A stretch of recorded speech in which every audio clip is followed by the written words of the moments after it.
അജി ഇപ്പൊ 30 ഗ്യാസ് കുറ്റി വേണ്ടെടുത്ത് ഒരെണ്ണം പോലും കിട്ടാനില്ലാത്ത അവസ്ഥയാണ്. ഇപ്പൊ കൊച്ചിയിലെ കാര്യമാണ് പറഞ്ഞത്. കോഴിക്കോട്ടെ കാര്യവും ഒട്ടും വ്യത്യസ്തമല്ല. അജി ഇപ്പോൾ നിൽക്കുന്നത് ഒരു ചായക്കടയിലാണല്ലേ? തീർച്ചയായിട്ടും സ്മിത, ഹാഷ്മി, ഞാനിപ്പോൾ നിൽക്കുന്നത് ഒരു ചെറിയ ചായക്കടയിലാണ്. ഈ ഏറ്റവും സാധാരണക്കാർ ആശ്രയിക്കുന്ന ഒരു ചായക്കടയിലാണ് ഞാൻ നിൽക്കുന്നത്. ഇപ്പോൾ ഇവിടെ രാവിലെ വൈകുന്നേരമൊക്കെ വലിയ തരത്തിലുള്ള തിരക്ക് അനുഭവപ്പെടുന്ന ഒരു ചായക്കടയാണ്. നമ്മളടക്കം നിരന്തരം ചായ കുടിക്കാൻ വരുന്ന ഒരു കടയാണ്. അപ്പോൾ ഈ കടയിലെ ചേട്ടൻ ചേച്ചി ഉണ്ട്. ചേട്ടാ, ഈ ഗ്യാസിന്റെ ക്ഷാമം കാര്യമായി തന്നെ ബാധിച്ചിട്ടുണ്ടോ? ഇത് നല്ല ക്ഷാമമാണ്. ഗ്യാസിൻ്റെ കാര്യത്തിൽ ഭയങ്കര ബുദ്ധിമുട്ടാണ്. ഞങ്ങൾക്ക് ഇന്നും കൂടി തുറക്കാനുള്ള ഗ്യാസേ ഉള്ളൂ. ഇനിയിപ്പോൾ നാളെ മുതൽക്ക് കട ലീവായിരിക്കും.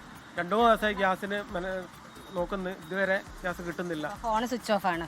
ഗ്യാസുകാരൻ്റെ ഫോൺ തന്നെ സ്വിച്ച് ഓഫാണ്. വിളിച്ചിട്ട് കിട്ടുന്നുമില്ല. ഇനിയിപ്പോൾ ഞങ്ങൾ ഇന്നും കൂടി ഉണ്ടാവുള്ളൂ കട കഴിഞ്ഞ് പൂട്ടുക.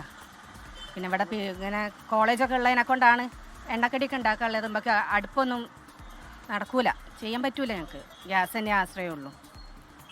അപ്പം ഇന്നും കൂടി ഗ്യാസ് കിട്ടുകയാണെങ്കിൽ വലിയ ഇതായിരുന്നു. ഗ്യാസ് കിട്ടണം എന്ന് തന്നെയാണ് പറയുന്നത്. ഈ കരിഞ്ചന്തയിൽ ഒരുപാട് വിലയാണ് എന്ന് പറയുന്നു ഗ്യാസിന്. ഞാനൊരു 1000 രൂപ കൂടുതൽ വരെ ഞാൻ ചോദിച്ചിട്ടുണ്ടായിരുന്നു. അപ്പോൾ അവർ പറയുന്നത് ഇതിലും കൂടുതൽ പൈസ കിട്ടാനുണ്ട്, ഇപ്പോൾ കൊടുത്തു കഴിഞ്ഞാൽ ഗ്യാസ് കിട്ടാണ്ടെന്നാണ് പറഞ്ഞത്. ഇപ്പോൾ എന്താ ചെയ്യുക, ഒരു രക്ഷയില്ല.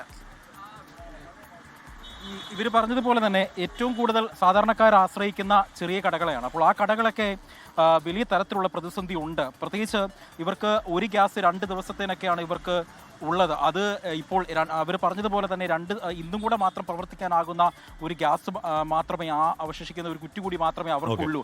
അപ്പോൾ അത്തരത്തിൽ വലിയ തരത്തിലുള്ള ബുദ്ധിമുട്ടുകളുണ്ട്. പ്രത്യേകിച്ച് ഈ സ്വകാര്യ മേഖലയിൽ ജോലി ചെയ്യുന്ന ആളുകൾ, കോളേജ് വിദ്യാർത്ഥികൾ, സാധാരണക്കാരായ ഓട്ടോക്കാർ, മറ്റ് ബസ്സിൽ ജോലി ചെയ്യുന്ന ആളുകൾ, അങ്ങനെ സാധാരണക്കാരായ അങ്ങനെ ആകെ പ്രശ്നം അവിടെ ഉണ്ട്. ഇപ്പം മണ്ണെണ്ണ, ബയോമാസ്, കൽക്കരി ഉപയോഗിക്കാന്നൊക്കെ പറയുമ്പോഴും ഈ മണ്ണെണ്ണ വെച്ച് കത്തിക്കാനുള്ള സ്റ്റൗ വേണം. കൽക്കരി അങ്ങനെ കത്തിച്ച് നമുക്ക് അറിവില്ല. ഇതിനൊക്കെ അതിൻ്റെ സംവിധാനമുണ്ട്. ആ സംവിധാനങ്ങളൊന്നും വളരെ പെട്ടെന്ന് എവിടുന്ന് സംഘടിപ്പിക്കുമെന്ന ചോദ്യമൊക്കെ അവിടെ ഉണ്ട്. ഇപ്പോൾ ഒരു നിവൃത്തിയില്ലാതെ ഗ്യാസ് മൊത്തം തീർന്ന് നമ്മൾ ഭക്ഷണം കഴിക്കാനില്ലാത്ത അവസ്ഥയിലേക്ക് എത്തുകയാണെങ്കിൽ ഇതൊക്കെ ചിലപ്പോൾ ചെയ്യുമായിരിക്കും. നിവൃത്തികളോട് ചെയ്യുന്നതാണത്. പക്ഷേ ഉണ്ടാക്കുന്ന ബുദ്ധിമുട്ടും കഷ്ടപ്പാടും ചെറുതല്ല എന്നാലും തർക്കം വേണ്ട. ലോകത്തെവിടെയായാലും ഏത് സമയത്തും 24 വാർത്തകളും ഓഗ്മെന്റഡ് റിയാലിറ്റി പാക്കേജുകളും എക്സ്പ്ലെയിനറുകളും വിശദമായി കാണാൻ ഞങ്ങളുടെ യൂട്യൂബ് ചാനൽ നിങ്ങൾക്ക് സബ്സ്ക്രൈബ് ചെയ്യാം.